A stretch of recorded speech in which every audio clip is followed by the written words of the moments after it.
덥디 더웠던 8월이 이제 마지막 날이 됐습니다. 9월이라고 금방 시원해지진 않겠지만 그래도 9월 그러면 이제 좀 가을이구나 싶은 생각이 들게 됩니다. 8월 달 무더위로 지치신 여러분들의 마음속에 하나님 주시는 은혜의 생수가 충만하시기를 주님의 이름으로 축복합니다. 자, 오늘 창세기 25장 20절 34절 말씀 통해서 하나님의 뜻을 이루는 사람이라는 제목으로 함께 말씀을 나누려고 그래요. 지난주에 드렸던 말씀과 조금 더 이어지는 말씀으로 보시면 되겠는데요. 지난주에 드렸던 말씀 제목은 기억하시리라. 이렇게 기대를 하면 실망하기 때문에 제목 모르셔도 상관없고요. 지난주에 드렸던 위대한 믿음의 여인의 이름은 아시리라. 기대를 하면서 오늘 말씀 함께 나누도록 하겠습니다. 자, 우리가 살아가는 삶을 인생이라고 표현합니다. 각자의 인생이 다 있죠. 그런데 우리의 인생은 우리의 의지로 우리의 노력으로만 살아가는 것이 아니라 하나님의 뜻과 하나님의 계획하심 있음을 우리는 고백할 수 있어야 됩니다. 우리가 태어나기 이전부터 하나님의 뜻이 있었고 계획하심이 있었다라는 거죠. 그래서 우리는 날마다 우리가 미처 깨닫지 못했던 그 하나님의 뜻과 계획하심을 깨달아 알기를 힘써야 됩니다. 그래서 내 뜻이 아니라 내 목표가 아니라 하나님이 주시는 뜻, 하나님이 우리에게 주신 하나님의 계획을 우리가 고백함으로 하나님의 뜻에 합당하게 하나님의 계획하심에 발맞춰 나아갈 수 있는 우리가 되어져 가야 된다라는 거죠. 우리가 성경을 보다 보면 모든 사람이 하나님의 뜻대로 살아가는 건 아니지 않습니까? 때로는 하나님의 뜻과 계획하심을 대적하는 사람들도 있고요, 자기 생각과 자기 의지대로 살아가는 사람들도 있습니다. 그럼에도 불구하고 하나님은 하나님의 뜻과 계획하심을 이루어 가고 계시다라는 거죠. 사람의 뜻이 이루어지는 게 아닙니다. 하나님의 뜻이 이루어진다라는 거죠. 오늘 창세기 25장에 이삭과 그리고 그의 아내 리브가, 지난주에 나눴던 그 리브가라는 여인 사이에서 일어난 가정에 한 사건이 등장을 하게 되고, 그로 인해서 그 가정이 어떤 일들을 겪게 되는가에 대한 말씀을 함께 나누려고 합니다.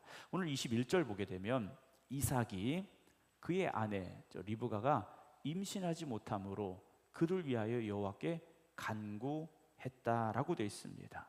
결혼을 했는데 아이가 생기지 않는 거예요. 자기 아버지도 아이가 안 생겼었지 않습니까? 근데 이삭도 똑같은 상황이 된 거예요. 그래서 이 이삭이 어떻게 합니까? 하나님께 기도했어요. 기도했는데 어떻게 기도합니까? 간구했다라고 되어 있어요. 간절한 기도로 하나님 앞에 나아갔다라는 거죠. 아니, 하나님께서 기도 안 해도 이미 아브라함에게 약속하셨지 않습니까? 자손을 많이 주시겠다고 약속하셨어요. 그러면 이삭에게 태의 문을 활짝 열어주셔서, 리브가의 태의 문을 열어주셔서 막 자녀를 낳게 하셔야 되는데 오히려 하나님은요, 잉태하지 못하도록 태의 문을 닫아 두셨다라는 거예요. 우리는 이해가 안 되죠. 이삭이 간절히 구했습니다. 그때 하나님께서 그의 간구를 들으셨으므로 마치 하나님께서 까맣게 잊어버리고 계셨던 것처럼 이삭이 기도할 때야 그제서야 하나님이 그랬었구나 라는 생각을 가지시고 잉태하게 하신 것처럼 21절 말씀은 기록이 되어지고 있습니다. 여러분, 하나님의 뜻과 계획하심이 있습니다. 그때 우리가 해야 될 것이 무엇이겠습니까? 뜻과 계획하심을 깨닫고 순종하며 나아가는 것인데, 그때 우리가 놓치지 말아야 될 것이 무엇이냐? 기도하는 겁니다. 여러분, 하나님의 뜻이 있으니까, 하나님의 계획하심이 있으니까 하나님이 어떻게든 하시겠지, 여러분, 우리가 그렇게 생각해서는 안 됩니다. 기도해야 되는데 그의 아내 리브가가 임신을 했습니다. 근데 문제가 생겼어요. 뱃속에 있는 이 쌍둥이가 서로 싸우는 겁니다. 얼마나 심했던지 리브가가 너무 고민이 된 거예요. 걱정이 되는 겁니다. 그래서 내가 어찌할까 그랬어요. 좀 문질러도 보고 달래도 보고 했겠죠. 근데 이 뱃속에 있는 얘네 둘이 날이 지날수록 더 심하게 싸우는 것 같은 느낌이 들었던 것 같습니다. 그래서 누구에게 갑니까? 하나님께 물으러 가요. 하나님께 물으러 갔다라는 거죠. 여러분, 문제가 생길 때, 고민이 생길 때 물론 친한 사람 붙잡고 상담하는 것도 중요합니다. 그런 사람들을 통해 위로받을 수도 있고 어떤 답을 얻을 수도 있어요. 그러나 먼저 하나님 앞에 엎드리시기 바랍니다. 사람의 소리에 먼저 귀 기울이려고 하지 마시고 하나님께 먼저 엎드리시기 바랍니다. 요즘 상담해주는 프로그램들도 많고 TV 보면 아주 그걸로 유명해진 분들도 계셔요. 그런데 여러분, 하나님이 응답하셔야 됩니다. 하나님이 답을 주셔야 돼요. 하나님께 물으시기 바랍니다. 그래서 하나님께서 23절에 이렇게 말씀을 하셔요. 여호와께서 그에게 이르시되, 누굽니까? 리브가에게 말씀하시는 거예요. 쌍둥이를 임신하고 있는 리브가에게 두 국민이 내 태중에 있구나 그래요. 두 민족이라고 말씀하세요. 두 나라, 두 민족이라고 말씀을 하십니다. 그러니까 뱃속에 있는 아이들은 그냥 쌍둥이 그 자체가 아니라 서로의 큰 민족을 이룰 아이들이다 라고 하나님께서 말씀을 하셔요. 네 복중에서부터 나누이리라. 이 족속이 저 족속보다 강하겠고, 그 다음이 중요하죠. 우리가 알고 있는 대로 큰 자가 어린 자를 섬기리라 그러셨어요. 우리의 상식으로는 장자죠. 먼저 태어난 아이가 장자입니다. 그리고 이 장자의 축복을 받는 게 상식이고 원칙입니다. 그런데 하나님의 말씀은 뭡니까? 큰 자가 어린 자를 섬기게 될 것이다 라는 거예요. 당시뿐만 아니라 지금의 상식에 비추어 보아도 하나님께서 정반대의 말씀을 지금 하고 계신 거예요. 고대 사회지 않습니까? 지금부터 4,000년 전이에요. 장자는 언제나 다른 형제들보다 더 많은 상속을 받을 수 있는 권리를 가지고 있는 사람들이에요. 그런데 하나님께서 장자가 아닌 둘째에게 장자의 축복을 주시겠다고 말씀하시는 거죠. 여러분, 하나님의 선택은 우리가 가지고 있는 생각과 상식, 인간적인 질서를 뛰어넘을 수도 있다는 걸 우리는 인정해야 됩니다. 여러분, 우리의 상식선에서 하나님을 바라보아서는 안 된다라는 거죠. 하나님은 우리가 가지고 있는 상식 그 이상의 뛰어난 더 놀라운 계획을 가지고 계시기 때문이라는 겁니다. 여러분, 그래서 우리의 삶에 때로 이해되지 않는 일들, 그런 모습들이 등장할 때 여러분, 하나님의 뜻이 있음을 믿으시기 바랍니다. 때로는 내가 기대하는 길이 막힐 수도 있어요. 내가 하고자 하는 방법대로 되지 않을 수도 있다라는 것이죠. 리브가는요, 하나님의 이 말씀을 들었어요. 하나님의 말씀을 들었습니다. 그리고 리브가가 하나님이 주신 이 말씀을 이삭에게 전했을까요? 안 전했을까요? 그건 저도 모릅니다. 성경에 안 나와 있어요. 리브가가 기도했을 때 하나님께서, 야 리브가야, 뱃속에 쌍둥이가 있는데 먼저 나오는 큰 아이가 장자가 아니라 나중에 나오는 아이가 장자의 축복을 받는다. 이 말씀을 리브가가 들었습니다. 그러면 남편인 이삭에게 가서 말해야 되겠죠, 그렇죠? 그런데 가서 말했을 수도 있고 안 했을 수도 있어요. 성경을 이렇게 쭉 보다 보면 우리가 오늘 말씀 나눕니다만 이삭은 확고해요. 누가 장자입니까? 에서가 장자예요. 그래서 누구에게 장자의 축복을 하려고 합니까? 에서에게 하려고 해요. 근데 리브가는 누구가 장자의 축복을 받아야 된다고 드림입니까? 야곱이었어요. 그래서 옥자는 리브가가 이삭에게 말하지 않았을 거야 라고도 추측을 합니다. 왜냐하면 상식적으로 이거 말이 안 되거든요. 장자가 돼야죠. 어떻게 둘째가 장자가 되겠습니까? 리브가는 어떤 두려운 마음을 가지고 조심스럽게 하나님 주신 말씀을 마음에 담고 있었으리라 라는 추측도 하게 돼요. 자, 리브가가 남편 이삭이 장자의 축복을 해야 되겠다라고 에서를 불렀지 않습니까? 그런데 리브가의 마음속에 하나님 주신 말씀이 있어요. 누가 장자의 축복을 받아야 됩니까? 야곱이 받아야 돼요.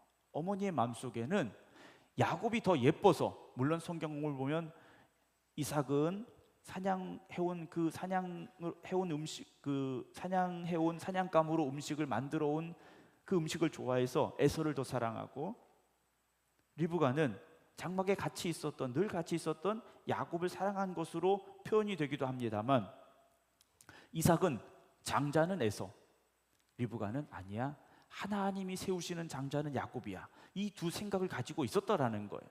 자, 이삭이 에서를 불러서 야, 사냥을 해와라, 네가 그걸로 음식을 해오면 내가 먹고 힘내서 너에게 장자의 축복을 하마, 이 말을 했을 때 리브가가 어떻게 합니까? 여보, 그게 아니에요. 내가 지금까지 말 못했는데 내가 이 쌍둥이를 임신했을 때 아이들이 뱃속에서 너무 싸워서 하나님 앞에 기도했어요. 근데 하나님 주신 말씀이 먼저 나온 애가 아니라 나중 나온 애가 장자의 축복을 받아야 된다고 하셨어요. 뭐 에서가 아니라 야곱이에요. 이렇게 말했으면 얼마나 좋았겠습니까? 물론 성경에 안 나온 내용들을 우리가 상상해 본다면 말은 했는데 이삭이 안 들었을 수도 있겠죠. 네. 집에 있는 아무개처럼 고집센 남편이라면 이삭이 그랬다면 그럴 수도 있어요. 뭐 여기 계신 분도 있을 수도 있겠고. 네. 그런데 성경을 보게 되면 리브가가 어떤 방법을 세웁니까? 앞이 잘 보이지 않는 이삭을 속이기로 해요. 앞이 잘 보이지 않는 이삭을 속이기로 합니다. 27장 12절 13절 보겠습니다. 야곱이 어머니의 말을 듣고 너무 걱정스러운 거예요. 그래서 아버지께서 나를 만져보실 텐데 내가 아버지의 눈에 속이는 자로 보일지라 그래요. 야곱은요, 걱정이 많습니다. 아버지가 분명히 형하고 나는 목소리도 다르고 형은 몸에 털도 많은데 나는 그렇지 않고 이거 어떡합니까? 그래요. 그 당시 이제 이삭은 앞이 잘 보이지 않았다라고 성경은 기록을 합니다. 근데 우리가 그걸 조금 더 깊이 생각해 보면 단지 앞이 잘 보이지 않았다라는 것이 우리의 어떤 시력의 문제가 아니라 조금 더 우리가 말씀을 다른 방법으로 생각해 본다면 리브가가 이삭에게 이야기했을 수도 있겠죠. 그렇죠? 뱃속에 잉태했을 때 하나님 주신 말씀을 이삭에게 이야기했을 수도 있어요. 근데 이삭은 그건 하나님 생각이고 장자는 에서야 라는 굳건한 마음을 가지고 있었을 수도 있어요. 그래서 나는 무조건 장자에게 축복해야 돼, 이 생각을 가지고 있었을지도 모르죠. 그래서 눈이 어두웠다라는 것은요, 단지 시력이 좋지 않았다라고도 볼 수 있지만 영적으로도 어두워져 있는 상태라고도 우리는 생각을 해보게 됩니다. 여러분, 우리가 나이가 들어갈수록 눈도 좀 침침해지고 체력도 약해집니다. 그러나 영적으로는 날마다 새로워지시기 바랍니다. 영적으로 우리가 새로워지고 영적으로 강건해져야 됩니다. 어쨌든 이런 상황 속에서 리브가가 결단을 내렸습니다. 오늘 12절 13절 말씀 다시 보여줄까요?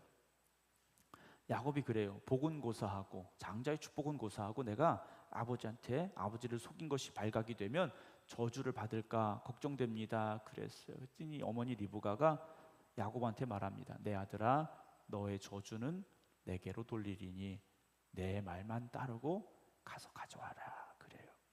리브가는요, 어떻게든 누가 장자의 축복을 받아야 됩니까? 야곱이 받아야 돼요. 근데 여러분, 하나님의 뜻을 이루는 것이 맞죠. 그런데 지금 리브가는 인간적인 방법으로 이것을 이루려 하고 있다라는 겁니다. 인간적인 방법, 인간적인 노력을 하려고 한다라는 거죠. 그럼에도 불구하고 하나님은요, 이 리브가의 이 방법을요 인정하셨어요. 그리고 야곱이 축복을 받게 하십니다. 이삭도요, 뭔가 찜찜했어요. 이게 분명히 에서가 아닌 것 같은데 에서라고 하는 거예요. 하나님께서 장자의 축복을 받게 하셨다라는 거죠. 사랑하는 성도 여러분, 우리가 살아가면서 하나님의 뜻과 내 생각이 충돌할 때가 있습니다. 하나님의 계획과 내 계획이 맞지 않을 수도 있어요. 그러나 여러분, 하나님의 뜻에 순종하시기 바랍니다. 우리는요, 하나님의 뜻을 이루어가는 사람들이 되어져야 하는 겁니다. 하나님의 뜻을 이루어가는 사람들이 되어져야 되죠. 리브가가 너의 저주는 내게로 돌리리라 그랬어요. 그리고 우리가 이 나중 상황을 보게 되면 야곱이 어떻게 됩니까? 형 에서가 죽이겠다 라고 하지 않습니까? 그래서 떠나게 돼요. 외삼촌 라반의 집으로 떠나게 되는데 이 리브가에게 돌아온 것은 무엇입니까? 마지막까지 그 사랑하는 아들 야곱을 보지 못하고 세상을 떠나게 되죠. 집안이 아주 혼돈스러운 상황에 빠지게 된 겁니다. 장자의 축복을 받아야 될 에서는 당연히 내가 받으리라 생각하고 들어갔는데 어떻게 됐습니까?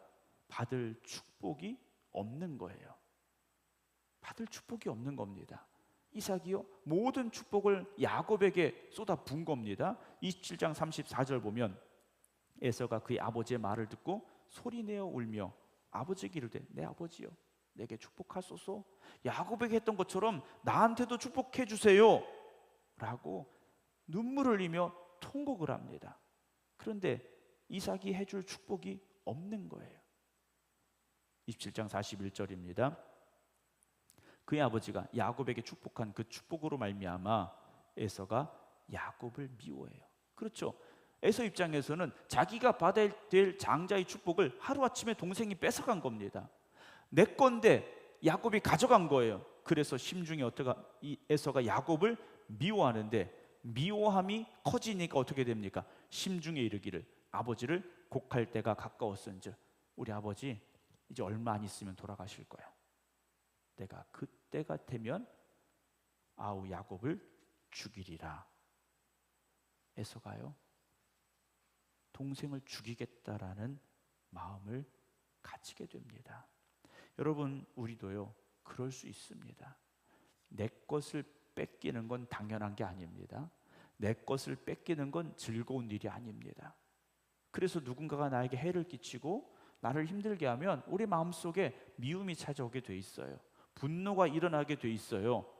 갚아주고 싶은 마음이 생긴다라는 거죠. 억울함은 분노를 낳고 분노는 보복으로 이어질 수 있는 가능성이 많다라는 겁니다. 여러분 인생을 살아오면서 억울한 일 당하실 때 있지 않습니까? 누군가로부터 속임을 당한 일도 있을 거예요. 누군가로부터 손해본 일도 있을 거라는 거죠. 그럼 어떤 생각이 듭니까? 가만두지 않겠어 라는 마음이 들지 않습니까? 에서는요 지금 그 상황인 거예요.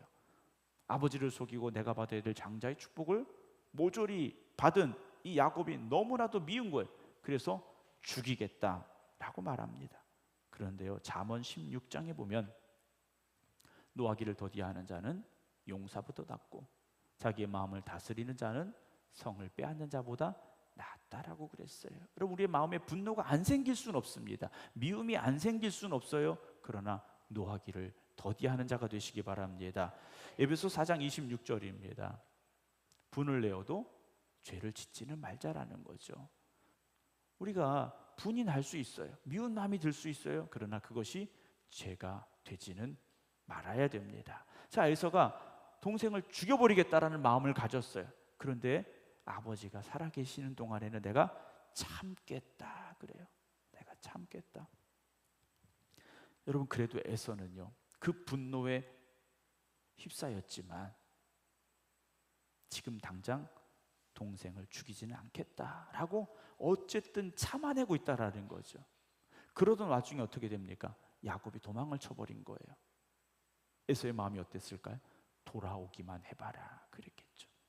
너 돌아오기만 해봐. 가만두지 않겠어. 이 마음을 에서가 아마 가졌으리라 생각을 합니다. 그렇게 세월이 흐르죠. 야곱에게 있어서 그 시간 어떤 시간이었습니까? 하나님께서 그를 더 성숙하게 만들어가는 시간이었고 야곱에게 축복하시는 시간이었어요. 에서에게는 어떤 시간이었을까요? 자신의 마음에 있는 분노를 삭히는 시간이었고 자기를 돌아보는 시간이지 않았을까라는 생각을 합니다. 사실 이미 오늘 읽어드린 본문에 보게 되면 에서는요 야곱에게 장자의 명분을 이미 팔았어요. 계약을 한 겁니다. 그래 장자의 축복 네가 다 받아 그런 거예요. 지금 배가 고프니까 내가 죽 먹고 빵 먹고 배부른 게 졌다. 장자의 축복은 너 가져. 이미 다 계약을 했더라는 거예요. 그러면서 에서가 장자의 명분을 가볍게 여겼다라고 성경은 기록을 하고 있습니다. 그럼에도 불구하고 너무나도 화나는 거잖아요. 너무나도 속상한 거예요. 그렇게 세월이 흘러갑니다. 야곱이 하나님 주신 축복을 받아서 가족들과 함께 고향으로 돌아오게 돼요. 자, 야곱의 마음 우리가 어땠을까 잘 알고 있지 않습니까? 형이 날 죽이면 어떡하지 이거예요. 자기 재산을 나누지 않습니까? 그리고 재산 보내고 가족들 넘겨보내고 자기는 못 넘어가잖아요. 강을 넘지 못하고 계속 하나님 앞에 몸부림치며 기도했지 않습니까? 그런데 하나님은 이미 에서의 마음을요, 분노에 가득했던 에서의 마음을요 풀어주셨어요. 어떤 일들이 있었는지 우리는 사실 알지 못합니다. 33장 3절 4절 보면 자기는 그들 앞에서 나아가되 몸을 7번 땅에 굽히며 그의 형 에서에게 가까이 가니 에서가 어떻게 합니까? 달려왔어요. 에서가 달려온 겁니다. 달려왔다라는 말 속에 담겨져 있는 뜻이 무엇이겠습니까? 동생을 기다리고 있었다라는 거죠. 집을 나간 탕자를 기다리고 있던 아버지처럼 이 에서는요 동생이 돌아오기만 기다리고 있었던 거예요. 칼을 갈면서 기다렸을까? 그렇진 않았던 것 같아요. 그를 맞이하여 안고 목을 어긋 맞추며 그와 입 맞추고 어떻게 합니까? 서로 울었다고 그래요. 그 뒤에 상당히 중요한 말씀이 나옵니다. 33장 10절 보면 야곱이 이르되 그렇지 아니하니이다. 내가 형님의 눈앞에서 은혜를 입었사오면 청하건대 내 손에서 이 예물을 받으소서. 내가 형님의 얼굴을 배운즉 누구의 얼굴을 본 것 같다고 합니까? 하나님의 얼굴을 본 것 같습니다. 물론 립서비일 수도 있어요. 그냥 형 에서의 마음을 풀어주려고 야곱이 그냥 이런 말 했다라고도 생각할 수 있어요.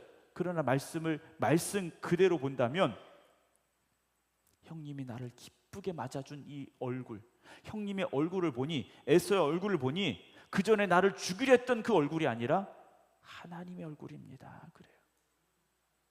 하나님의 얼굴입니다. 야곱이 하나님의 얼굴을 봤습니까? 못 봤습니까? 봤을까요? 못 봤을까요? 못 봤습니까? 야곱이 밤새 씨름한 사람이 누구죠? 하나님하고 밤새 씨름했잖아요. 네.